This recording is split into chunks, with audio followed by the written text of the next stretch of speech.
Bon, la deuxième partie, c'est sur la publicité d'abord, publicité en général, puis sur Internet.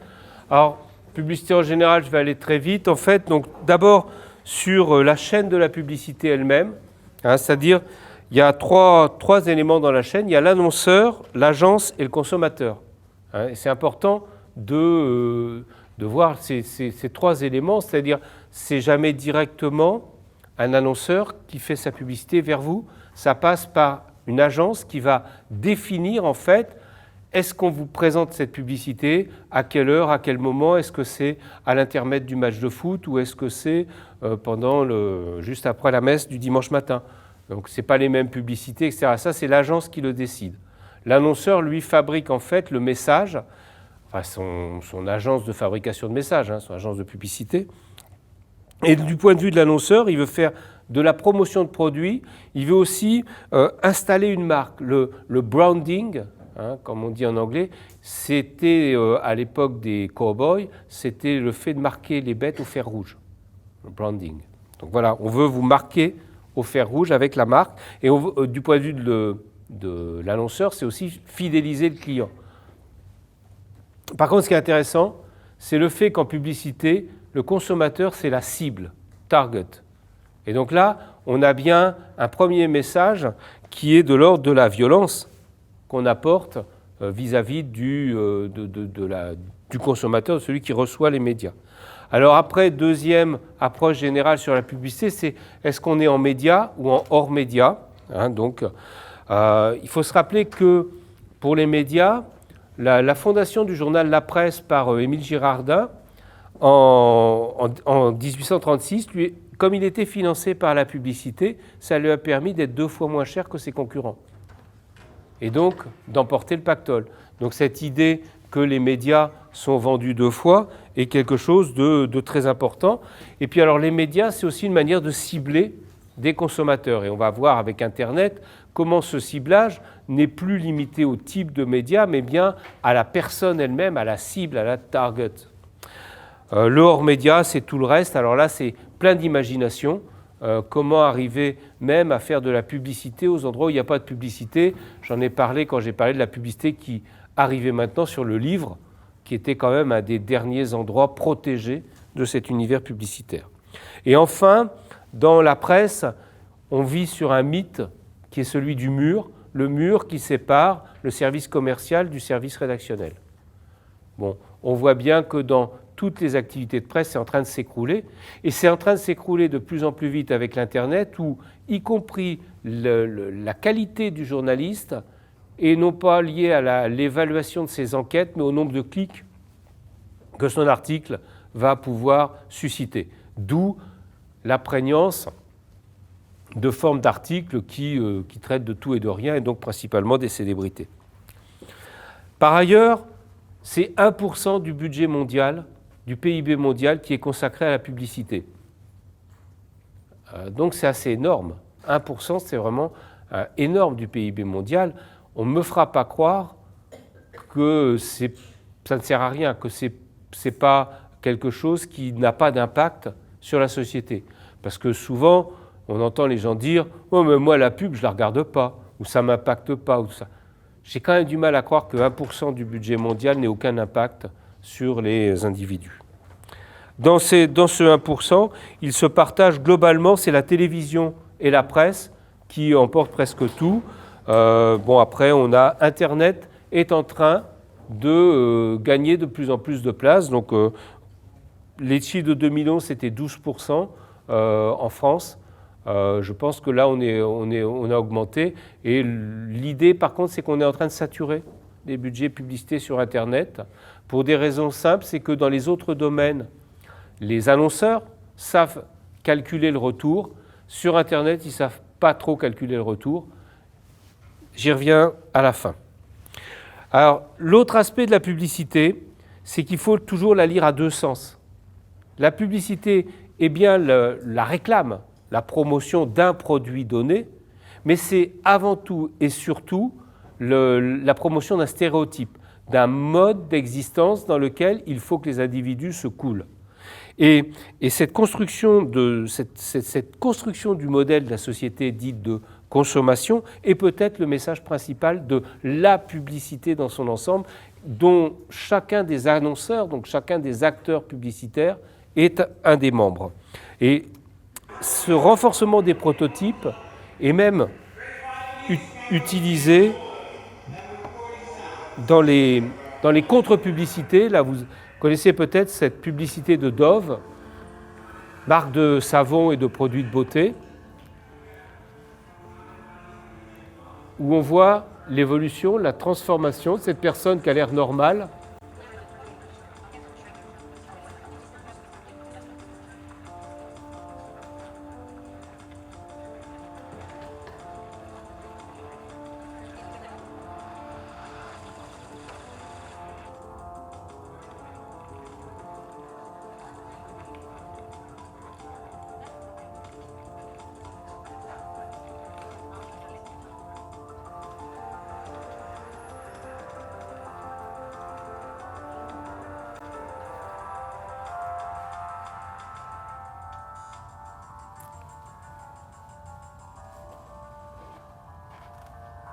Donc ne vous étonnez pas si notre version de la publicité est déformée et participer aux gens qui font de la real beauty.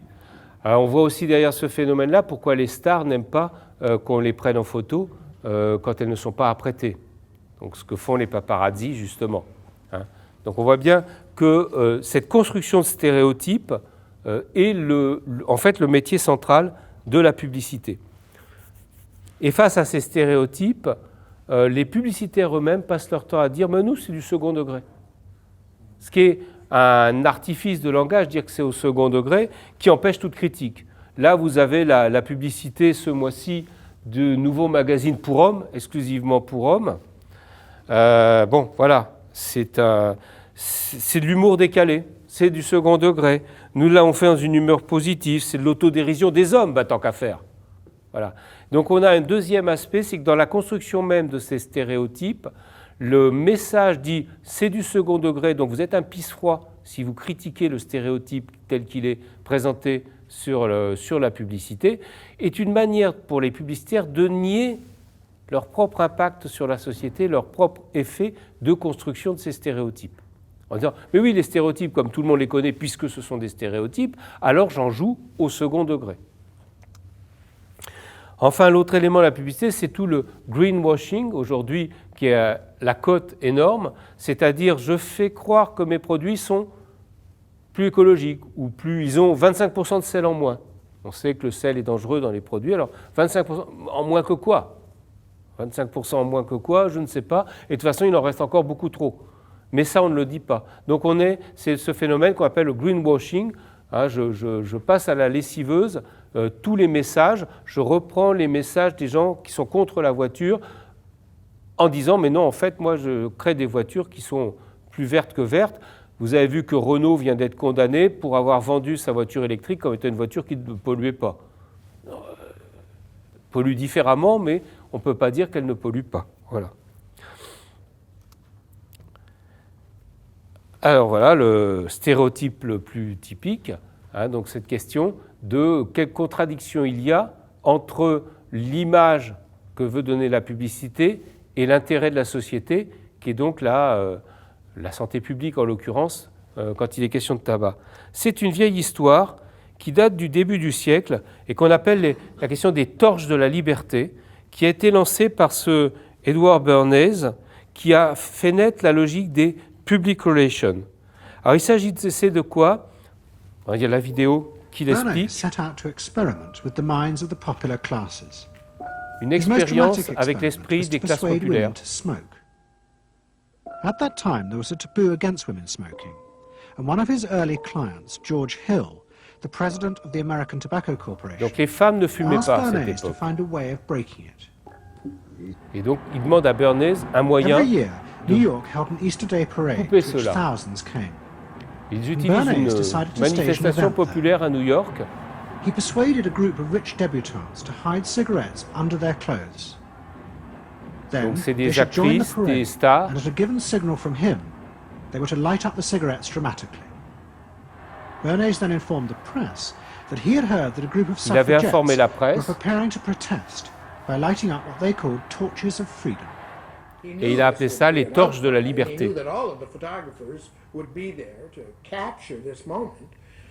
Et donc, l'idée, c'était en l'appelant les torches de la liberté, je vais couper la vidéo, elle est un peu longue après, c'est un sociologue qui explique et qui déconstruit ça. En l'appelant les torches de la liberté, c'était faire gagner à lui tous les gens qui étaient pour la liberté des femmes. Et la liberté devenait associée au fait de fumer en public. Mais de facto, la réalité, c'est que ça a ouvert un autre marché, un nouveau marché qui valait la moitié de l'humanité pour les marchands de cigarettes. Donc cette manière de détourner la réalité, c'est tout un métier qui est le métier des public relations. Derrière, on a ce que dit William Bernbach, donc un des grands de la publicité, qui dit « Ne mesurez pas l'opinion, faites-la ». On ne compte pas le nombre de publicités, on se rappelle juste que vous avez fait des publicités. On se rappelle du nom qu'il y a dans la publicité. Donc l'idée, c'est qu'il faut façonner le monde. C'est eux-mêmes, les gens de la pub, qui le disent. Nous sommes là pour façonner le monde, créer les opinions. Heureusement, en face, commencent à exister de nouveaux mouvements sociaux, qui, les casseurs de pub, c'est des gens qui vont commencer, alors il y a les adbusters qui vont détourner en fait le message publicitaire à la manière dont les situationnistes dans les années 60 ont commencé à détourner les messages dominants de la société du spectacle, comme dit Guy Debord. Donc voilà. Donc c'est important parce qu'on voit que dans ce domaine-là, il y a des affrontements. Il n'y a pas des gens qui sont pour et contre, enfin, in abstracto sur la publicité, mais qu'il y a bien des mouvements qui cherchent à refuser cette emprise, cette influence mentale que met en place la publicité. Alors pourquoi la publicité cherche à faire ça? C'est qu'elle cherche non pas à vendre un produit une fois à quelqu'un, ça c'est la réclame. Donc j'ai un produit, je veux le vendre, c'est une activité logique. Elle cherche à capter la lifetime value d'un individu. La lifetime value, c'est globalement ce qu'un individu peut rapporter à une marque, on ne dit plus une entreprise, on dit une marque globale, pendant les 5 années qui viennent. La lifetime, éventuellement plus. Donc avec cette idée, si je réussis à ferrer un client, je vais pouvoir pendant 5 ans à peu près tirer de l'argent. Donc je suis prêt, par exemple, le premier jour, à perdre beaucoup d'argent. Si quelqu'un qui achète un abonnement, je vais lui donner un radio-réveil qui vaut plus cher que la valeur de l'abonnement. Mais après, il va rester chez moi, donc il va avoir une lifetime value qui va être supérieure. C'est toute la logique de la fidélisation. Alors, cette capacité d'influence, c'est une question qui mérite d'être discutée. Comment est-ce qu'on peut influencer les gens? Et de plus en plus, on a une logique scientifique à l'influence sur les gens. Je vais vous parler d'une petite expérience qui a été publiée dans Nature la semaine dernière et qui est reprise dans Le Temps à Genève avec des explications. Voilà, l'expérience, c'est je prends des banquiers, je fais 2 groupes de banquiers, ou employés de banque, des groupes homogènes, aléatoires. Je leur fais remplir un questionnaire et à la fin du questionnaire, ils sont tous seuls dans une pièce, ils doivent faire des jets de pièces en l'air et déclarer à la fin combien de fois ils ont eu pile, sachant qu'à chaque fois qu'ils ont eu pile, ils vont en toucher 20 €. Bon, très bien, tout va bien. À la fin, il y a un des groupes qui a 51%, c'est-à-dire chose totalement crédible, voilà, c'est la moitié, c'est statistique. Et l'autre groupe a 58% de pile. Ce qui est intéressant, ce n'est pas seulement ça, parce que ça, on en déduit éthiquement un problème sur les banquiers. Les banquiers sont prêts à tricher pour gagner de l'argent. Ça fait partie de leur métier. Mais en fait, ce qui est intéressant, c'est que les chercheurs eux-mêmes disent « mais ce qu'on a fait, c'est une opération de manipulation mentale. Ils n'avaient pas le même questionnaire. Un groupe avait un questionnaire sur ses loisirs, ses activités, ses lectures, questionnaire qui le ramenait à sa vie privée, et à la fin, dans sa vie privée, 50%, tout va bien. L'autre groupe avait un questionnaire qui était entièrement centré sur son activité professionnelle, qui l'avait placé dans le monde professionnel. Et dès lors, dans ce monde professionnel, on s'aperçoit qu'il y a de la triche, puisque 58% c'est hors statistique, surtout sur un groupe complet, quoi. D'accord ? Donc voilà. Donc là, on est dans quelque chose d'intéressant, c'est qu'on s'aperçoit qu'il y a moyen de manipuler les gens en les rappelant à à ce qu'ils doivent être. Ils sont banquiers. Et non pas en les laissant être comme des individus. Donc, vous voyez, cette question de la manipulation mentale peut se répercuter dans l'ensemble des domaines de la publicité, c'est-à-dire il faut non pas s'adresser aux gens comme individus uniquement, mais comme quelqu'un ayant un rang à tenir, une place à tenir dans, alors que ce soit un sport, une profession, un statut social, un statut sexuel, un statut, etc. etc. Enfin, l'ensemble des statuts auxquels on peut s'adresser, ces fameux stéréotypes d'ailleurs, effet de renforcement. Alors on voit même apparaître aujourd'hui ce qui s'appelle le neuromarketing. C'est l'idée qu'on va utiliser les appareils de neurologie, les caméras à positrons, les IRM, tous ces appareils qui ont été inventés pour soigner les maladies neurologiques des gens, qui sont utilisés pour la publicité. En fait, l'idée des marques, l'idée d'avoir une marque, c'est de diminuer la charge cognitive. Si je vais acheter quelque chose et que je suis devant un rayon avec que des trucs inconnus, je vais être obligé de regarder au dos des paquets, tout ça, c'est l'enfer. Donc, quand j'ai une marque que j'ai choisie, je vais répéter, je baisse ma charge cognitive. Et donc, le rôle des marques est cet aspect-là. Et pour ça, le meilleur moyen, c'est de renforcer le plaisir. Renforcer le plaisir des gens. Donc, ce qu'on calcule avec ces appareils qui ont été inventés pour soigner, c'est qu'en réalité, on calcule le taux de satisfaction des gens. Et les marques fabriquent les publicités, les produits en fonction de ce taux de satisfaction des gens. Donc, c'est le neuromarketing.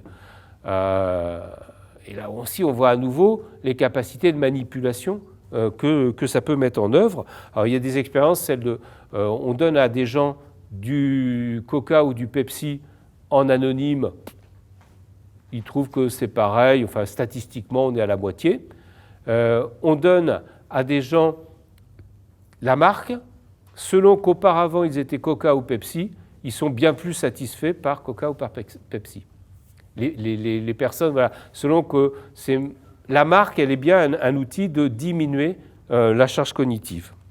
Alors après, problème, est-ce qu'on peut utiliser des techniques médicales pour modifier la conscience des individus ?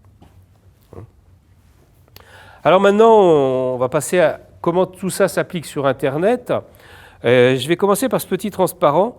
C'est Internet, on est bien plus engagé qu'avec la télévision. En rouge, c'est les notes pour la télévision, en bleu pour l'Internet. Pour message recall, c'est-à-dire le rappel sur le message, bien plus fort sur Internet. Le rappel général, c'est-à-dire je me rappelle que j'ai vu une publicité. Le nom de la marque, parce qu'on voit des publicités, mais on ne se rappelle pas quelle marque, beaucoup plus sur Internet, enfin les vidéos d'Internet. Et puis le fait d'aimer la publicité est encore plus forte sur Internet. Ça, c'est quelque chose de récent, puis c'est une enquête de cette année sur l'usage des vidéos publicitaires. Mais en fait, j'aime beaucoup cette citation de Edwin Hart. Edwin Hart, c'était le publicitaire en chef de Procter & Gamble. Et Procter & Gamble, c'est le plus grand annonceur publicitaire, c'est les lessives, c'est les lessiviers. Donc, la ménagère de moins de 50 ans qui passe son temps à faire la lessive à la télévision, etc. etc. Bon, on me dirait maintenant, c'est plutôt les téléphones mobiles qui sont les plus gros annonceurs publicitaires. À l'époque, en tout cas, c'était les lessiviers, donc Procter & Gamble. Et ce qu'il dit, voilà, c'est, on est en 94, Internet n'a pas encore le web, c'est encore un média un peu ligne à ligne. À nous de nous emparer des nouveaux réseaux électroniques et de forcer Internet à travailler dans notre intérêt. Pensez à toutes ces nouvelles circonstances favorables. Nous pourrons utiliser l'interactivité pour faire participer le consommateur à nos publicités. Nous pourrons susciter des réactions immédiates. Nous pourrons cibler non seulement les groupes démographiques, mais aussi les foyers individuels. Une famille vient-elle d'avoir une naissance ? Nous lui montrerons une publicité vantant les mérites de Pampers. Pampers, c'est une marque de Procter & Gamble. Et si notre travail est bien fait, les gens seront vissés à leur siège devant leur ordinateur au moment de la pub. On est en 94, c'était il y a 20 ans, et la seule chose qu'on peut dire, c'est qu'il avait raison. Maintenant, nous le vivons au quotidien, tout ça. Les gens sont ciblés, la publicité est ciblée, et on reste devant l'écran au moment de la pub. Alors, première publicité Internet, j'en ai déjà parlé, donc je ne vais pas m'étendre. 94 aussi, qui crée un bandeau, la logique de la bannière. La logique que je vais avoir une publicité de bannière.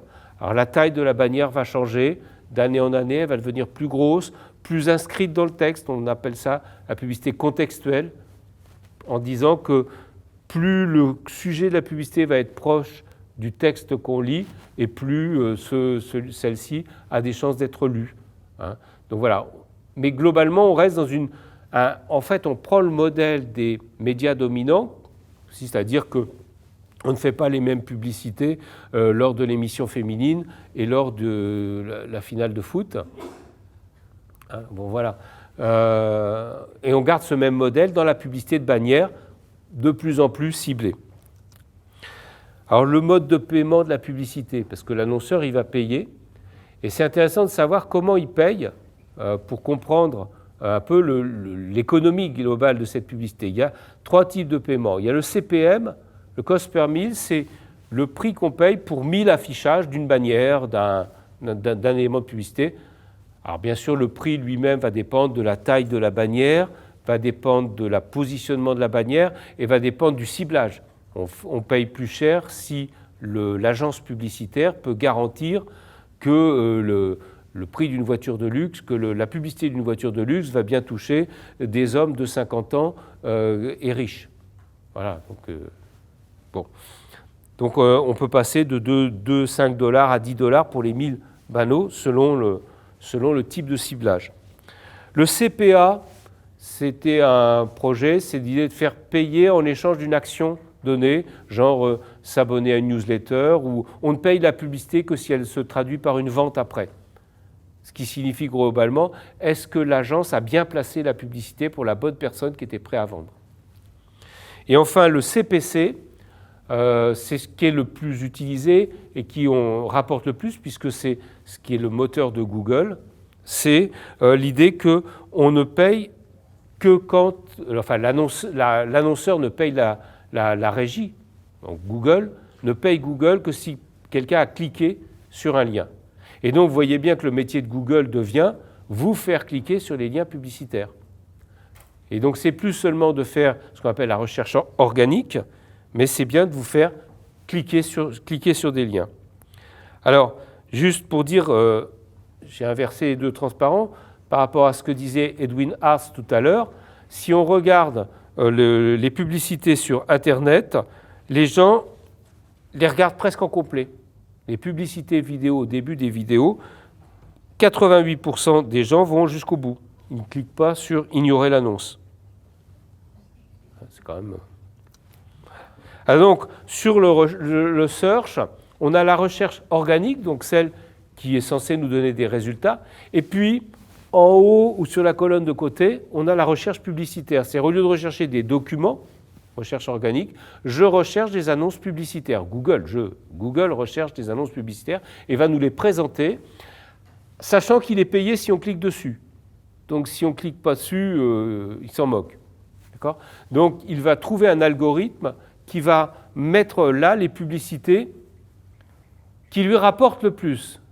Pas forcément celles où on clique le plus, celles qui lui rapportent le plus. Donc il met en enchère, il met aux enchères le clic.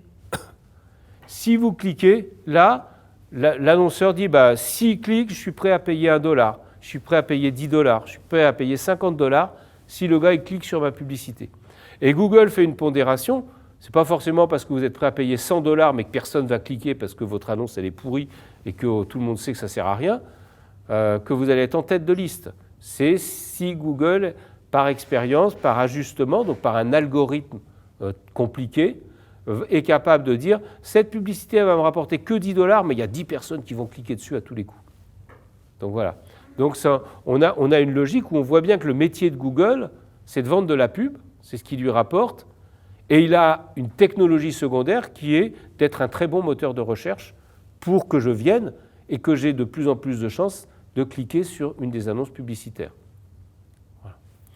Et donc on le voit d'ailleurs pour l'ensemble des médias sociaux aujourd'hui sur Internet, c'est qu'ils sont là pour vendre de la pub. Donc même Twitter maintenant a les annonces sponsorisées, etc. Même si par ailleurs ils font très bien leur métier, Twitter les micro-messages, Google la recherche ou Facebook le réseau social. Alors les AdWords, c'est donc cette place de marché, et si j'ai mis une photo de homard, c'est que le premier AdWords qui a été vendu, c'était un marchand de homards par colis, il envoyait par la poste des homards, voilà, il a été le premier, et il a vu son marché exploser à partir du moment où Google a pu le présenter comme étant une publicité. Ce qui rend une grande dépendance.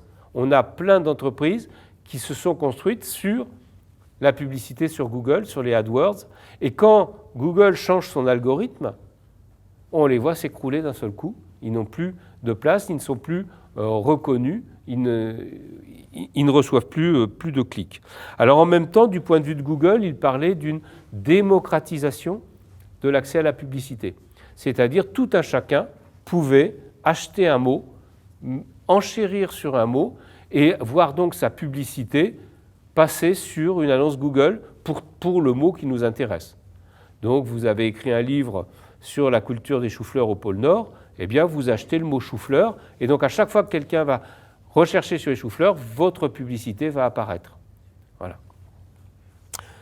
Après, ça devient tout un métier parce qu'il faut suivre les résultats, il faut faire l'analytics de son site, etc. Et pour les gens ici qui travaillent le métier de la documentation, c'est un métier en pleine explosion qui s'appelle le SEO, Search Engine Optimization, c'est-à-dire comment on optimise au mieux ce que font les moteurs de recherche pour mettre son site en avant. Et c'est un travail documentaire, c'est-à-dire quels mots-clés on choisit, comment on organise les phrases, comment on... Enfin, il y a toute une série de règles qui, avec le temps, fait de ce métier... il y a besoin d'une vraie formation pour savoir faire ce qu'on appelle le référencement, qui est un ensemble de pratiques pour qu'un site soit en tête dans les moteurs de recherche de Google. Alors le prix des mots, c'est quand même impressionnant, hein. Le mot « encre » vaut 66 €. Le mot « encre ». Pourquoi ? Vous savez que l'encre pour imprimante, la cartouche d'encre, l'encre vaut plus cher que l'or. Le prix de la poudre du tonnerre est plus cher que l'or. Donc voilà, on est prêt à dépenser. Prospection téléphonique, 29,69 €. Rachat de crédit, 25,30 €. Les mots valent cher, hein, parce que 25,30 €, c'est ce que donc une entreprise qui a un site pour acheter des crédits va payer à Google si quelqu'un clique sur son annonce. Et on comprend bien que pour Google, 25,30 par 25,30, pour un clic, c'est pas mal. On voit aussi se développer là-dessus de la fraude au clic. Hein, des gens qui vont cliquer sur leurs concurrents pour les obliger à payer alors que ça ne sert à rien. Alors, ce ciblage des individus nous apporte à ce qu'on appelle la publicité comportementale. Alors, on en parle souvent, on dit voilà, on a de la publicité ciblée, on suit votre comportement, etc. Mais prenons-le en sens inverse. Du point de vue de l'annonceur, de celui qui fait la pub, à quoi cela va-t-il lui servir de cibler les gens ? Bon, il y a bien évidemment, je repère les centres d'intérêt et j'essaye de placer mon produit aux gens que ça va intéresser. Mais il y a d'autres choses qui sont très importantes. Par exemple, ce qui s'appelle Target Discovery, la découverte de cible, c'est je mets un nouveau produit sur le marché, je regarde quels sont les gens qui vont s'en servir, quels sont les gens qui vont aller voir le site, être intéressés par cette publicité-là. Et donc ça me permet de savoir à peu près quel est le positionnement du produit. Est-ce que ça va intéresser plutôt des jeunes, des trentenaires ou des vieux? Est-ce que ça va intéresser plutôt des hommes ou des femmes, plutôt des catégories ceci, cela, telle région, telle ville, etc. Donc je vais pouvoir ensuite cibler le marketing. Le lifestyle targeting, c'est utiliser les infos obtenues en dehors. Donc je prends les infos et donc c'est là toute la logique de la fidélité. C'est groupons, c'est des choses comme ça.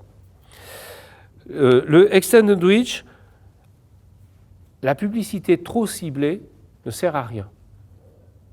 Il faut toujours, du point de vue d'une marque, toucher des gens qu'on n'a pas touchés auparavant. Après, quelque part, ceux qu'on a déjà touchés, ben voilà, ils font partie de ceux qui connaissent, qui vont réacheter, qui vont, ou ne pas réacheter d'ailleurs, et dans ce cas c'est foutu. Et il est important de pouvoir toucher d'autres gens que ceux qui seraient notre cible prioritaire. Donc on a besoin de savoir que vous n'êtes pas dans la cible prioritaire justement pour vous mettre des publicités. Et enfin, et c'est peut-être le plus intrusif, ce qu'on appelle le retargeting, le reciblage, c'est vous êtes allé sur un site, vous n'avez pas été au bout d'une démarche, par exemple, ça m'est arrivé, je cherchais un modèle de lampe pour la salle de bain, regarde plusieurs sites, j'en vois qui m'intéressent, ok, je vais au BHV et je l'achète, mais pendant un mois, je n'avais que des publicités pour des luminaires. Voilà.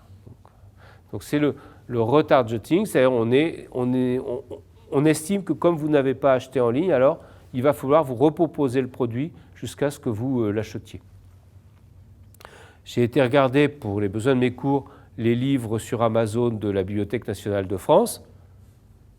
Bilan, pendant 15 jours, j'avais des livres de la Bibliothèque nationale de France qui m'étaient proposés dans les publicités, quel que soit le média que j'allais regarder. Et donc là, on voit aussi que ce n'est pas le média qui décide de la publicité, mais c'est bien l'agence, la régie publicitaire qui va en fait me cibler.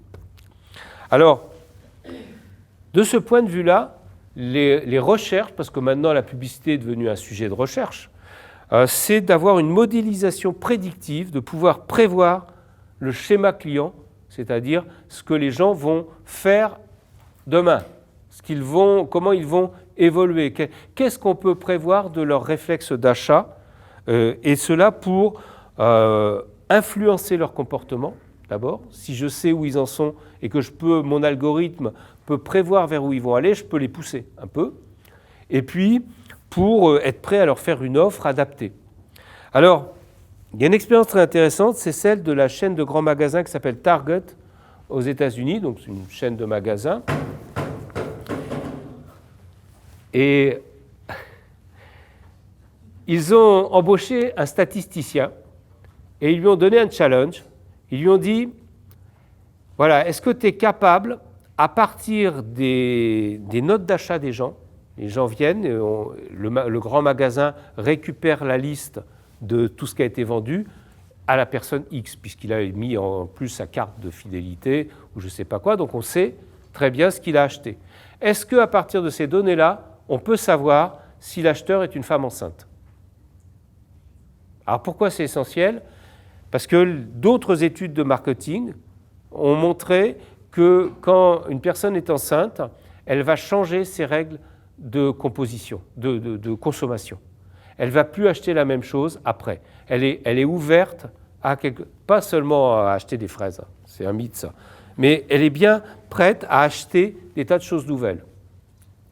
Et donc, pour Target, avoir cette information-là est une information très importante parce qu'on va pouvoir, lui proposer tous les produits pour bébé, déjà, et deux, bénéficier de cette espèce d'ouverture à un moment donné qui fait que d'autres modes de consommation vont changer. On va pouvoir lui proposer autre chose. Je ne suis pas spécialiste, donc je ne sais pas quoi, mais voilà, c'était l'esprit de Target.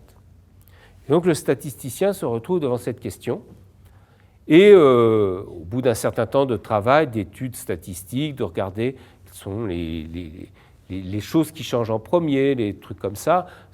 On peut savoir avec le temps, puisque quelqu'un qui a été enceinte, après, c'est quelqu'un qui va acheter des couches pour bébé. Donc on a une espèce de voie de retour.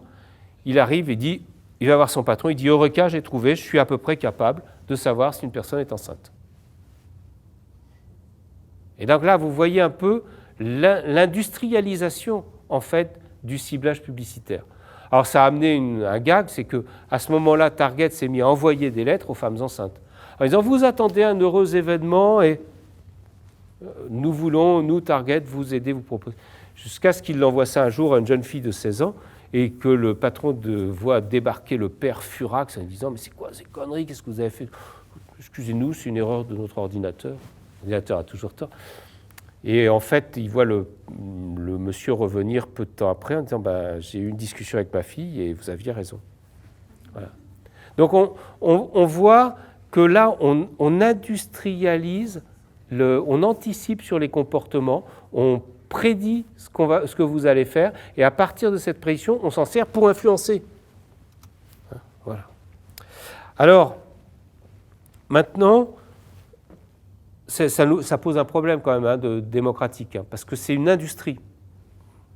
Alors, ce qui pose un autre problème, c'est, et là c'est la citation de Ethan Zuckerman, qui est un des membres du réseau de juristes qui travaillent sur l'Internet, et qui a été publié dans The Atlantic au mois d'août, et qui a été traduit la semaine dernière par Hubert Guillot dans Internet Actu.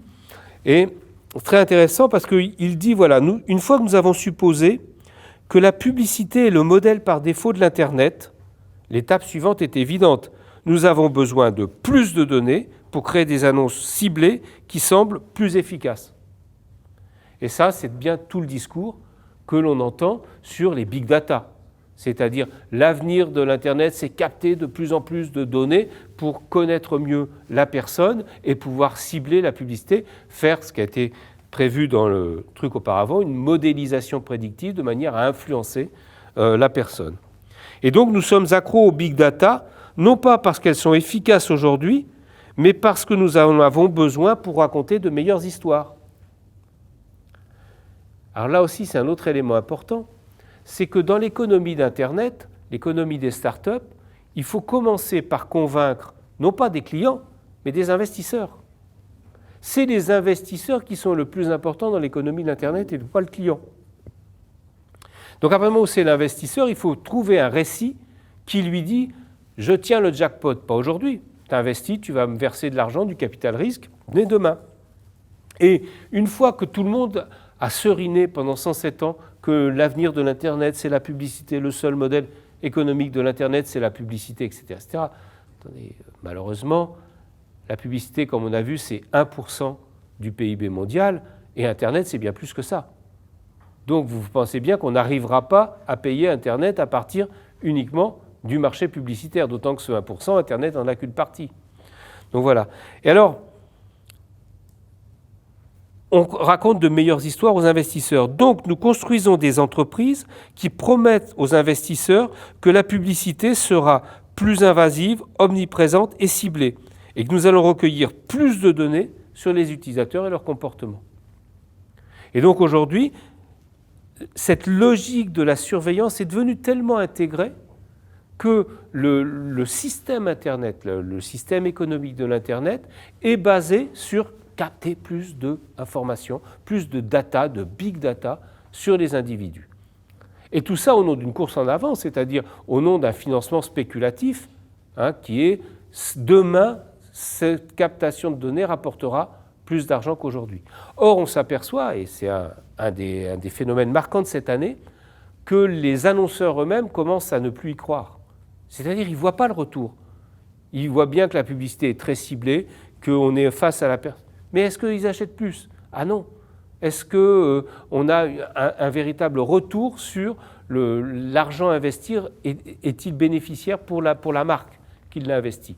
Et donc aujourd'hui, on a un recul de la publicité sur Internet.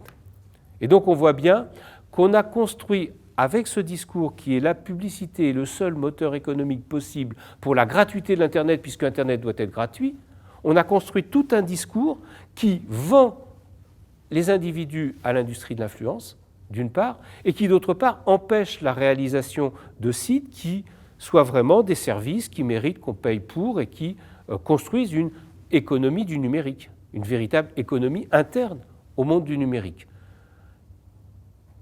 Et heureusement, cette année 2014, ça frémit, est l'année du basculement vers les modèles payants. Donc j'en ai parlé la semaine dernière à propos du streaming. C'est vrai que c'est aussi l'année où de plus en plus de journaux deviennent payants.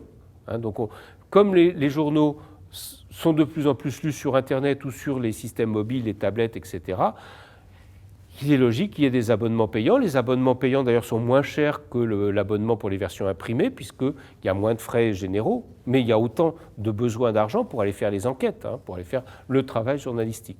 Donc, on voit réapparaître de plus en plus des sites payants, et l'idée que vous aurez un média social intrusif qui va essayer de capter le maximum de données sur vous pour les revendre de manière de plus en plus soi-disant efficace à la publicité et avoir ces publicités de plus en plus intrusives, peut-être que demain, vous préférerez payer un réseau social où vous avez la paix publicitaire, où vous ne serez pas une victime de l'industrie de l'influence, c'est-à-dire où vous pourrez réussir à vous échapper aux mailles du filet que cette industrie a réellement voulu construire. Mais c'est important de le traiter comme une industrie, c'est-à-dire l'influence n'est plus seulement quelque chose qui est lié à la relation humaine, à la présentation de soi, à ce qu'on dégage et ce qu'on donne, qui était dû au début, hein, qui est la logique de l'influence interhumaine, notamment de la logique de l'amour, mais bien une industrie, c'est-à-dire une dépersonnalisation de l'individu qui fait de nous une cible, qui recherche des données et qui nous enferme dans un algorithme prédictif. Vous voyez, on a toute une série d'instrumentalisation, d'industrialisation, avec des moyens de calcul de plus en plus importants mis en œuvre pour qu'en temps réel, on puisse utiliser toutes ces big data. Donc, un phénomène de masse, de production de masse, et ce qu'on produit en masse, c'est de l'influence. Donc, un phénomène industriel.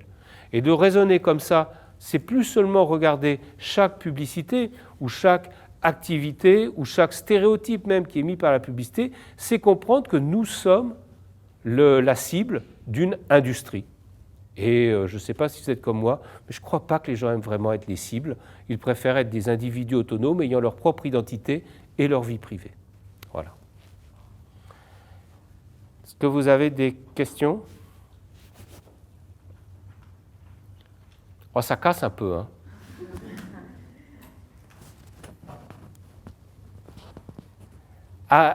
Surtout, arrêtons de penser que la pub, c'est un moindre mal, parce que sinon, il faudrait qu'on paye. On paye plus cher, en réalité, socialement, en acceptant la pub comme seul moteur de l'économie. Je ne dis pas que si ça a un coût marginal, il faut bien qu'on puisse faire de la pub, il faut bien qu'on puisse proposer. Moi, je vends des livres, je veux dire, il y a bien des moments où je suis obligé de les proposer. Mais d'en faire le moteur central d'une industrie et d'une économie, c'est trop dangereux. C'est beaucoup trop dangereux pour la démocratie, pour l'activité des individus, d'autant que derrière l'industrie de l'influence, la publicité n'est qu'un modèle, et c'est presque le modèle le plus présentable, puisque c'est celui qui est de l'ordre du marché, des échanges de biens ou de services. Mais derrière, il y a aussi tout le militarisme. Hein, on est aussi en train de le voir aujourd'hui, il y a les terroristes, hein, il y a toute une série de choses qui se servent de ces techniques d'influence pour manipuler les gens et les emmener vers des délires sociaux dont on a déjà vu dans le passé à quoi ils peuvent nous mener. Voilà. Bon week-end.